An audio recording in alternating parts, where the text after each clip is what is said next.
नमस्कार दोस्तों, आज हमें आर्ट एंड कल्चर की ऐसी जगह पर जहाँ पे हर कलाकार को अपना कला को अभिव्यक्त करने का मौका मिलता है। यहाँ से हम शुरुआत करेंगे हमारे इस कार्यक्रम संस्कृति भारती की।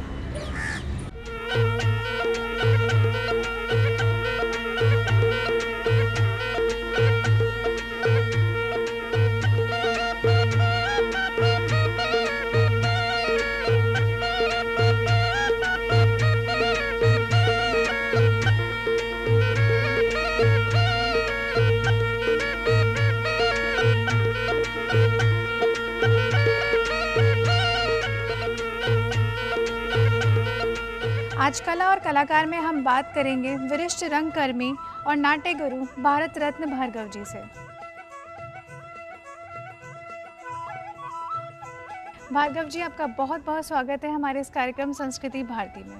बहुत बहुत धन्यवाद। भार्गव जी, आप हमें बताइए कि पहले आप नॉर्मल बच्चों के साथ में थिएटर करना पसंद करते थे, थिएटर करते थे, साथ में कैसे थिएटर करने लगे, किस चीज़ ने आपको प्रेरित करा? बहुत ही महत्वपूर्ण प्रश्न है आपका। सच बात तो ये है कि बहुत लंबे अरसे तक मैं नाटक से जुड़ा रहा और सामान्य बच्चों के साथ काम कर रहा था।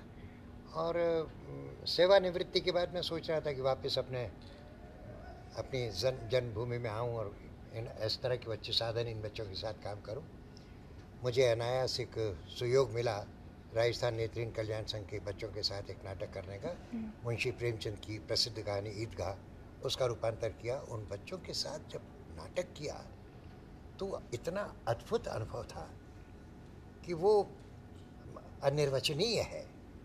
मुझे लगा कि ये जो समाज का उपेक्षित सा वर्ग है, इनमें ईश्वर ने इतनी प्रतिभा दी है और हमारा समाज उससे पूरी तरह से अनभिज्ञ है, जानता नहीं है कि जिन्हें हम दृष्टिबाधित या दिव्यांग बच्चे कहते हैं, उनमें कितनी अधिक प्रतिभा है। और जब मैंने उनके साथ नाटक किया और सफल हुआ, दर्शकों ने सराहा, तो इन बच्चों की आशा, इनका उत्साह, सब कुछ देख कर के मुझे लगा कि इससे ज़्यादा सार्थक रंगमंच और कोई हो नहीं सकता। तो मैंने संकल्प लिया कि अब मैं अपने जीवन भर इन दिव्यांग बच्चे और दृष्टिबाधित बच्चों के साथ ही रंग करूँगा। क्या बात है भार्गव जी। भार्गव जी, आप हमें बताइए कि इन बच्चों को ट्रेन करने में आपको कैसा महसूस होता है? हाँ, ये एक बहुत चुनौती भरा और बहुत कठिन काम था, क्योंकि इन बच्चों ने तो कुछ देखा नहीं है। तो हम सामान्यतः जिस तरह से रंगमंच प्रशिक्षित करते थे उसमें और इसमें बहुत ही अंतर है। सबसे ज़्यादा अंतर तो यह है कि इन्हें किसी भी चीज़ का प्रत्यक्ष अनुभव नहीं।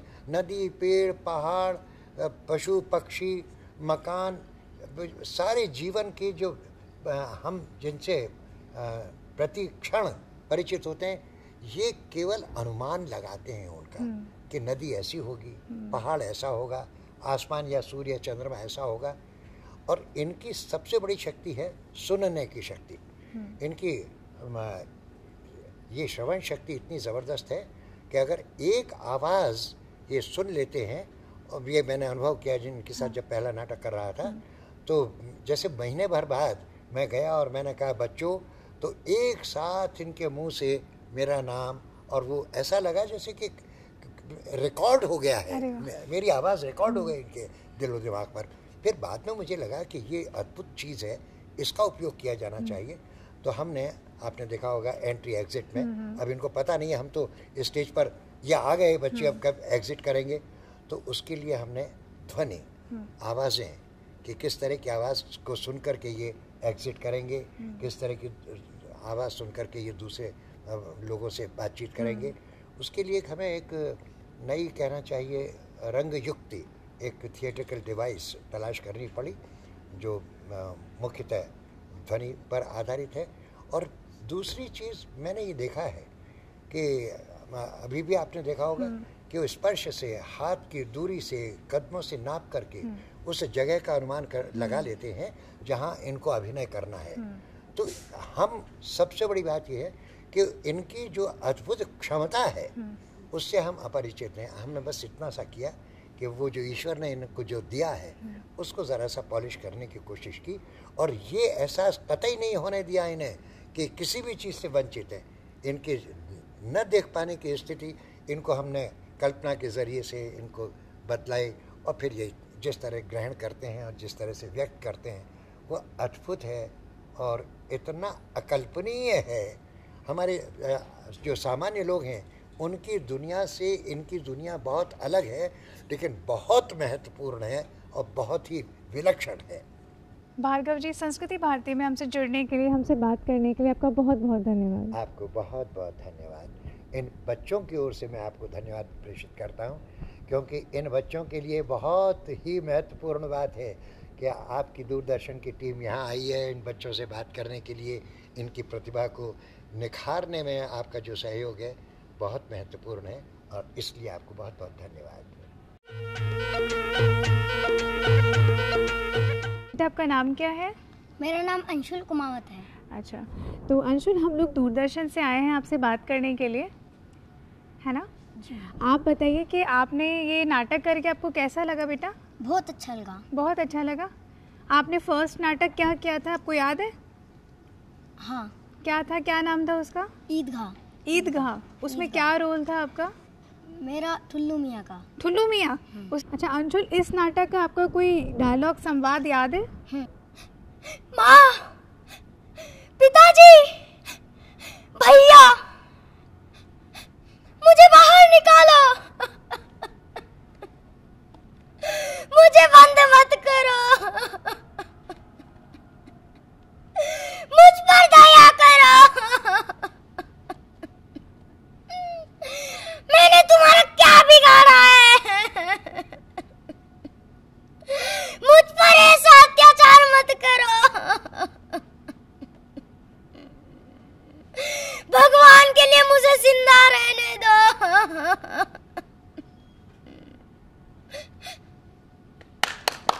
क्या बात है अंशुल। आपका क्या नाम है? जी, मेरा नाम हेमंत शर्मा। हेमंत शर्मा। अरे वाह, बड़ा प्यारा नाम है आपका। आपने अभी जो पीछे नाटक किया, ये करके आपको कैसा लगा? मुझे इस समय बहुत अच्छा लग रहा है। अच्छा, इस नाटक का कोई डायलॉग याद है आपको? जी। सुनाइए ना हम सभी को। वाह, कितना मीठा स्वर है। ये बालक निश्चय ही बहुत बड़ा कलाकार बनेगा। बस इसको उचित प्रशिक्षण की जरूरत है। सुनो, ये किसका घर है? बोलो, आप बोलो। एक मामूली सा प्रश्न है, मनुष्य का सबसे बड़ा धर्म क्या है? आप कहेंगे कि ईश्वर की पूजा करना और धर्म ग्रंथों में लिखी बातों को मानना, ठीक है ना? लेकिन ये काम तो सभी जीव करते हैं। पशु, पक्षी, कीड़े मकोड़े सभी अपने और अपने बच्चों का पेट पालते हैं और वही उनके जीवन का लक्ष्य होता है। फिर मनुष्य में और पशु पक्षियों में क्या अंतर हुआ? ये बात हमें अच्छी तरह समझाइए। देखो, यही बात संसार के बड़े बड़े महात्माओं, विद्वानों और महाकवियों ने कही है। तुमने गुरुदेव रविन्द्रनाथ ठाकुर का नाम सुना है?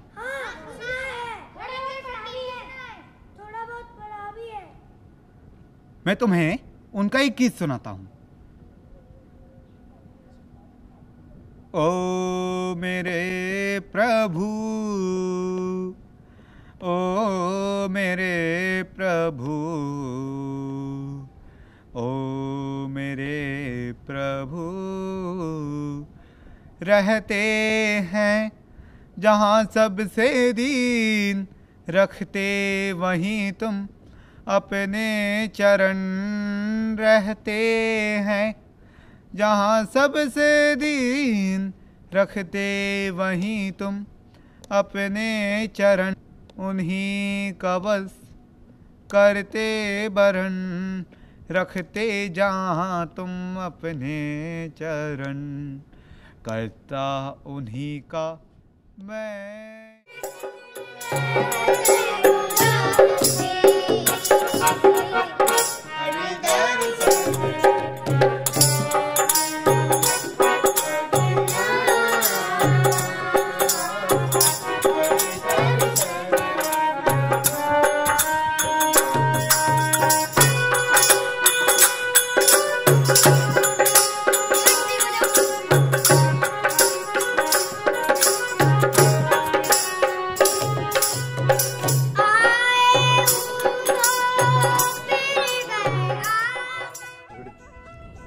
बेटा आप बताओ, आपका क्या नाम है?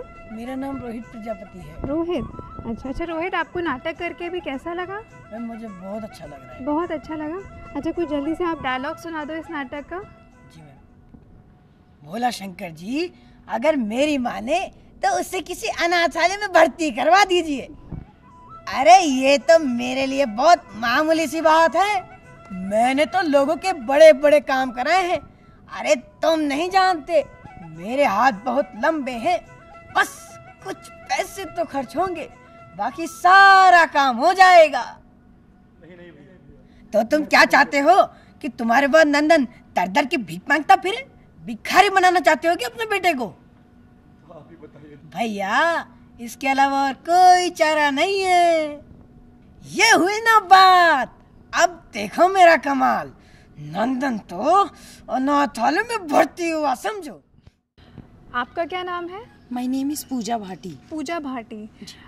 अच्छा पूजा, ये बताइए कि आपने आंखों पे पट्टी बांध रखी है, आपको क्या महसूस हुआ? ये पट्टी बांध के कैसा महसूस हुआ? जब ये पट्टी मैंने बांधी थी तो मुझे गुरुजी ने बोला गया था, गुरुजी के द्वारा, कि ये पट्टी बांध के तुम अभिनय करो। तो मुझे थोड़ा अटपटा लगा था। पहली बार जब मैंने इस पट्टी को बांधा तो मुझे अंधेरा फील हुआ, अंदर से घबराहट हुई कि मैं कैसे करूंगी, अगर मैं गिर गई तो मुझे भार्गव गुरुजी ने हौसला दिया कि जब हमारे सामने अंधेरा होता है तो ये बच्चे जब देख नहीं सकते तब हमें कैसा महसूस होता है, हमें दूसरे पे विश्वास करना होता है। उस विश्वास के द्वारा ही मैंने उस पट्टी को बांधा कि मैं अंधेरे में चल सकती हूँ, कोई मुझे चला रहा है तो मुझे उस पर विश्वास करना है कि मैं कहीं गिरूंगी तो मुझे कोई संभालेगा। और ये बच्चे जो देख नहीं सकते, जो ये बस महसूस करके अपनी दिल की आवाज़ से सारा काम करते हैं, ये किस तरीके से करते हैं, इनको अंधेरा कैसा महसूस होता है, ये सब मुझे खुद को महसूस करना था कि ये किस तरीके से इस एक्ट को करेंगे। इसीलिए गुरुजी ने हमारी आंखों पे पट्टी बंधवाया और आज हमें बहुत अच्छा लग रहा है ये फील करके, इनकी आंखों से देख के कि क्या महसूस होता होगा जब इनके पास में देखने के लिए कोई चीज़ नहीं रहती, सिर्फ ये सुन कर के कोई काम को करते हैं, तो इनको कैसा महसूस होता होगा। अरे वाह। अच्छा पूजा, इस नाटक का एक डायलॉग सुनाएंगे आप हमको? जी सुनाइए। नंदन, ईश्वर ने तेरे दिल में एक छोटा सा सूरज उगा रखा है, जिसके प्रकाश से तू सारी दुनिया को देख सकता है। बस इतना सा करना है, उस सूरज पर छाए काले बादलों को हटाना है।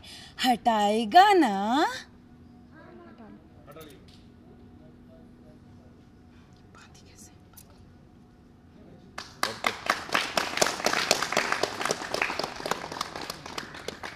अच्छा पूजा, अब पट्टी हटा के आपको कैसा लग रहा है?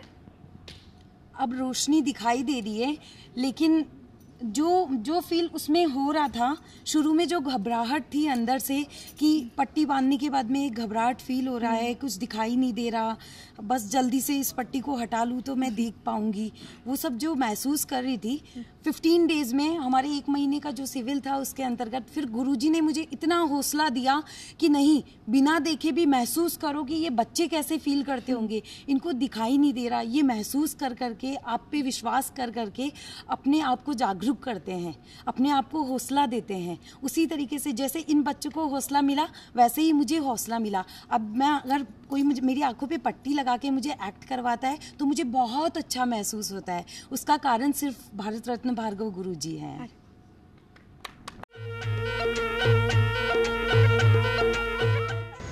आज थिएटर इस सप्ताह में हम बात करेंगे दृष्टिबाधित बच्चों द्वारा अभिनीत नंदन कथा, जो कि दृष्टिबाधित बच्चों के अभिनय सूत्रों पर आधारित है। ये हमारे भारतीय समाज के लिए एक अभिव्यक्ति है।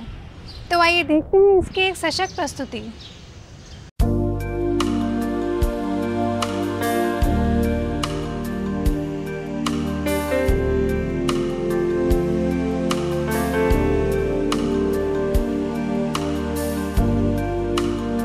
गेंद गजरा मारी बने ने झूला दी, जो बना गेंद गजरा। अरे बन्ना रे बागा में झूला घाल्या, बन्ना रे बागा में झूला घाल्या, मारी बनी ने, मारी लड़ी ने, मारी छोरी ने झूलन दी, जो बना गेंद गजरा। मारी लड़ी ने झूला दी, जो बना गेंद गजरा।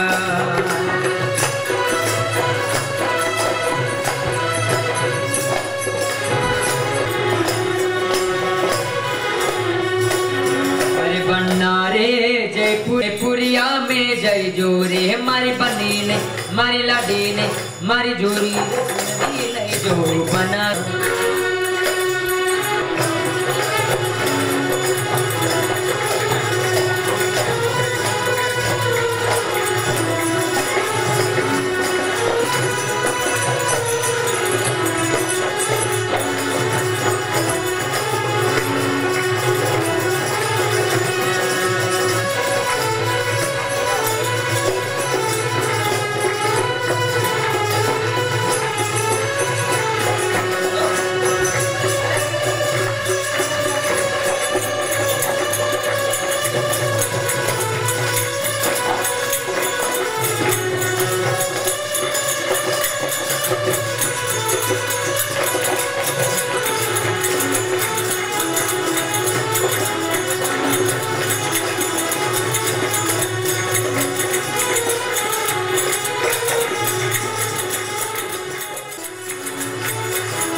बागा में झूला घालिया बन्ना रे बागा में झूला घालिया।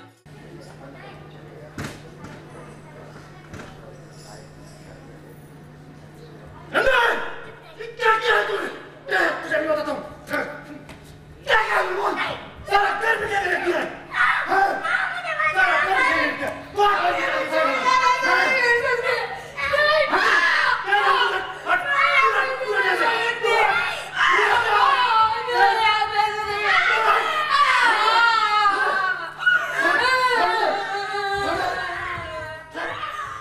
दर्शी प्रभु नाम तिहारो समदर्शी प्रभु नाम तिहारो चाहो तो पार करो चाहो तो पार करो प्रभु जी मोरे अब गुण चित न धरो एक लोहा पूजा मेरा खत एक घर बधिक परो जब मिल के दो निश्चय ही बहुत बड़ा कलाकार बनेगा। बस इसको उचित प्रशिक्षण की जरूरत है। सुनो, ये किसका घर है? स्वामी जी, ये भोला शंकर जी का मकान है। लेकिन इसके मुख्य द्वार पर तो ताला लटका है। लगता है वो परिवार के साथ बाहर गए हुए हैं। तो फिर इस घर से बालक की आवाज कैसे आ रही है? स्वामी जी, शायद ये भोला शंकर जी का छोटा बेटा है, जन्मांध है बेचारा, इसलिए वे उसे घर में बंद करके गए हैं। बेचारा मत कहो उसे, उसमें दिव्य गुण है, वो दिव्यांग है। नंदन भर्ती हो जाएगा। अनाथालय में? ये क्या कह रहे हैं आप? अरे हाँ, वहाँ उसके रहने और खाने की व्यवस्था होगी। नंदन अनाथालय में भर्ती होगा? अरे पगली, वहाँ उसकी पढ़ाई की भी व्यवस्था होगी, उसकी जिंदगी बन जाएगी। मैं ऐसा कभी नहीं होने दूंगी। सुनो, मैंने बहुत सोच समझ कर फैसला लिया। अगर तुमने बीच में टांग अड़ाई ना, तो मुझसे बुरा कोई नहीं होगा।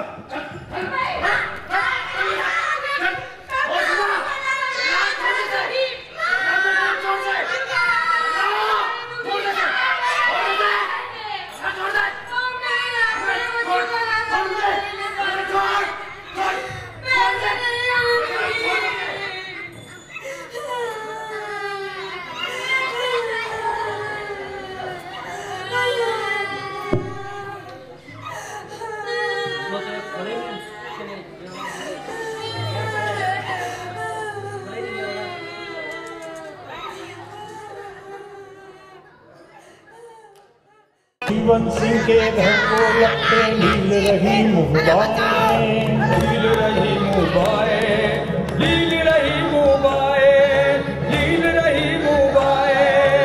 चीख पुकार लगी अंदर से कोई हमें बचाए,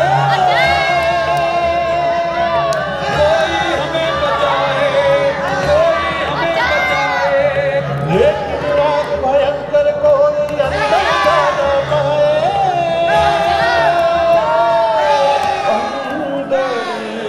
जा न पाए।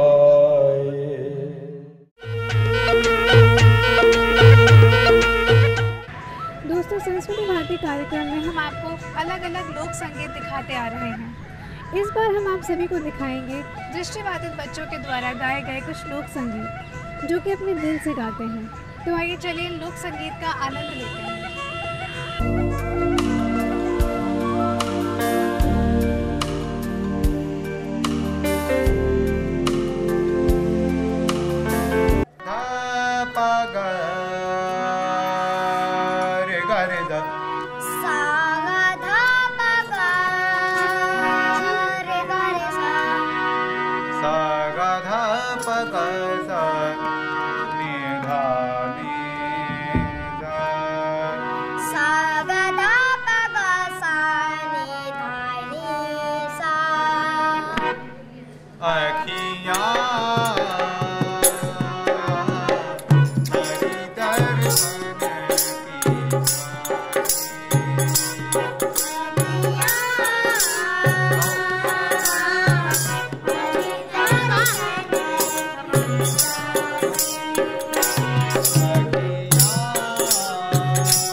संस्कृति भारती कार्यक्रम के जरिए प्रेरित करते हैं कि आप भी आर्ट एंड कल्चर में अपना योगदान दें। आप सब भी अपना आर्ट एंड कल्चर में हुनर दिखाएं। आज के लिए इजाज़त लेते हैं, अगले कार्यक्रम में फिर से मुलाकात होगी। नमस्कार।